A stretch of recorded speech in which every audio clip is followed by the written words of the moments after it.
اللہ تبارک و تعالی قرآن پاک میں ارشاد فرماتے ہیں سبح للہ ما فی السماوات و ما فی الارض۔ اللہ کی تسبیح کرتی ہے ہر وہ چیز جو آسمانوں میں ہے اور جو ساتوں زمینوں کے اندر ہے۔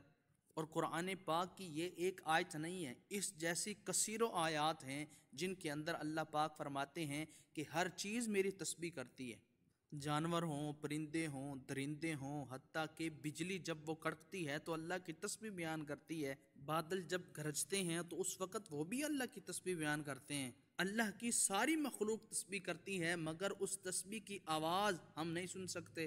انسان ایسی آواز سننے سے قاصر ہے۔ بہت ساری صورتیں ایسی ہیں کہ جن کے اندر اللہ پاک نے یہ ترغیب دی ہے کہ اس کے نام کی تسبیح کرو۔ سورۃ الاحزاب وَسَبِّحُوا بُكْرَةً وَأَصِيلًا، اور صبح و شام اس کی تسبیح کرتے رہو۔ سبح اسم ربک الاعلی، اور اس کے نام کی تسبیح کرو جو سب سے بلند ہے۔ سرکار دو عالم صلی اللہ علیہ وسلم قبرستان سے گزر رہے تھے اور آپ کے ساتھ آپ کے صحابہ بھی تھے۔ آپ نے دیکھا کہ دو قبر والوں کو عذاب ہو رہا ہے، تو آپ علیہ الصلوۃ والسلام کے چہرے پر ناگواری کے آثار ظاہر ہوئے، اور صحابہ نے جان لیا کہ اے اللہ کے رسول، آپ کے چہرے پر جو تاثرات ہیں یہ ناگواری کے ہیں، وجہ کیا ہے، معاملہ کیا ہے؟ تو حضور علیہ السلام نے ارشاد فرمایا یہ جو تمہارے سامنے جو دو قبریں ہیں، ان قبر والوں کو اللہ کا عذاب ہو رہا ہے۔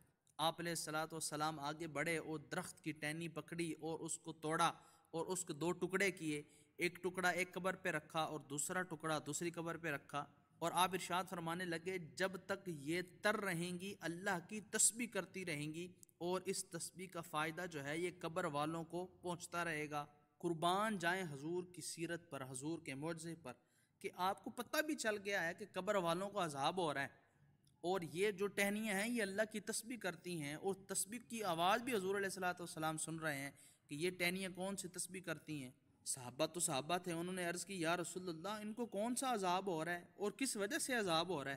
تو حضور ارشاد فرمانے لگے ان میں سے ایک چغل خوری کرتا تھا، اس چغل خوری کرنے کا عذاب اس کو ہو رہا ہے، اور جو دوسرا شخص ہے یہ پیشاب کے چھینٹوں سے نہیں بچتا تھا، اس وجہ سے اس کو عذاب قبر ہو رہا ہے۔ قربان جائیں حضور کی شان دیکھیں کہ حضور کو پتہ بھی چل گیا ہے کہ اس بندے کو اس وجہ سے عذاب ہو رہا ہے، اس بندے کو اس وجہ سے عذاب ہو رہا ہے۔ یہ تو حضور کا معجزہ تھا، حضور کی شان ہے۔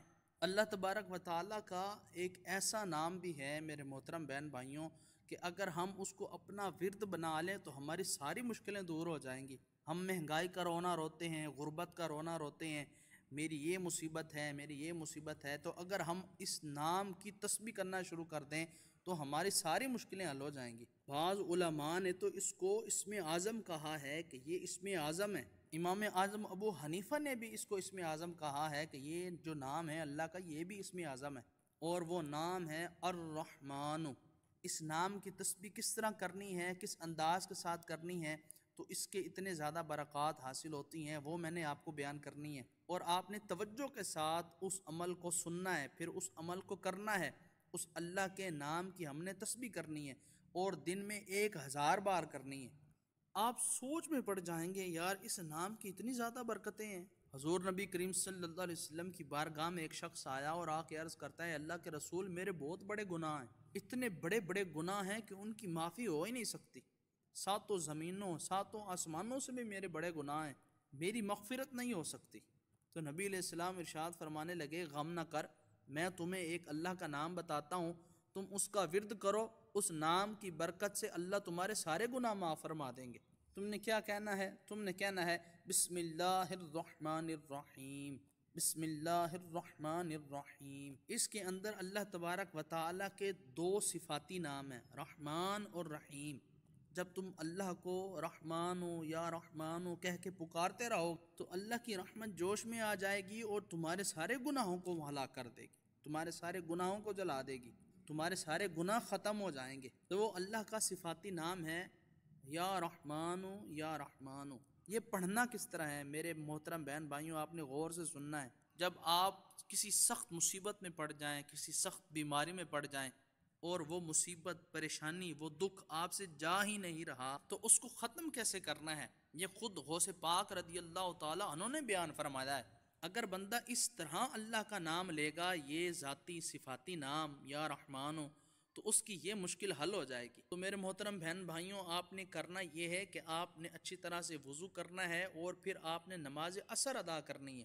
عصر کی نماز کے بعد آپ نے تنہائی میں بیٹھ جانا ہے، کسی شور شرابے والی جگہ پہ نہیں بیٹھنا، کسی ایسی جگہ پہ نہیں بیٹھنا کوئی دوسرا شخص بھی ہو وہ بھی ساتھ میں نماز پڑھ رہا ہے، نہیں، آپ نے تنہائی میں بیٹھ جانا ہے اور نماز عصر ادا کرنی ہے۔ خلوت والے مقام میں چلے جانا ہے جہاں پہ کوئی بھی نہ ہو، صرف آپ نے کرنا یہ ہے کہ عصر کی نماز پڑھنی ہے اور اس کے بعد آپ نے دو زانوں بیٹھ کر گنبد خضرا کا تصور جما کر اللہ کا یہ ذاتی نام یا رحمانو یہ پڑھنا ہے۔ نماز عصر کا جب آپ نے سلام پھیر لینا ہے، پھر آپ نے 11 بار درود پاک پڑھنا ہے اور اس کے بعد آپ نے مغرب کی اذان تک یا رحمانو یا رحمانو یا رحمانو بلا تعداد، بغیر کسی تعداد کے اس کو پڑھتے رہنا ہے۔ اور جب مغرب کی اذانیں شروع ہو جائیں تو آپ نے سجدے میں چلے جانا ہے اور سجدے میں اپنی حاجت کو اللہ کی بارگاہ میں بیان کرنی ہے۔ جب آپ مکمل طور پر دعا سے فارغ ہو جائیں تو پھر 11 بار آپ نے یہ تسبیح کرنی ہے۔ اگر آپ 11 بار اس تسبیح کو کر لیں گے تو آپ کے عمل جو ہے وہ سونے کا سہاگا ہو جائے گا، اس عمل کی برکتیں اور زیادہ تیز ہو جائیں گی۔ آپ نے 11 مرتبہ کہنا ہے رب یسر ولا تعسر وتمم لنا بالخیر۔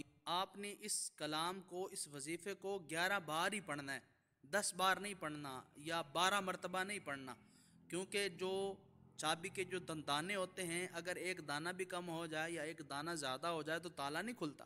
تو یہ دعائیہ کلمات بھی آپ نے 11 مرتبہ ہی پڑھنے ہیں، نہ اس سے کم نہ اس سے زیادہ۔ ایک بار پھر وہ کلمات سن لیں، رب یسر ولا تعسر وتمم لنا بالخیر، اور یہ عمل آپ نے 7 روز مسلسل کرتے رہنا ہے جب تک کہ آپ کی حاجت جو ہے وہ پوری نہیں ہو جاتی۔ 7 دن مکمل ہونے سے پہلے پہلے انشاءاللہ العزیز آپ کی جو بھی مشکل ہے یا جو پریشانی ہے یا جو بھی بیماری ہے وہ انشاءاللہ العزیز ختم ہو جائے گی، وہ جڑ سے ختم ہو جائے گی۔ میرے محترم بہن بھائیوں، آپ نے اس ویڈیو کو آگے بھی شیئر کرنا ہے اور کومنٹ کے اندر ہمیں آپ نے اپنے تاثرات بھی بتانے ہیں کہ ہمارے بتائے ہوئے عمل سے آپ کو فائدہ ہوتا بھی ہے یا نہیں ہوتا۔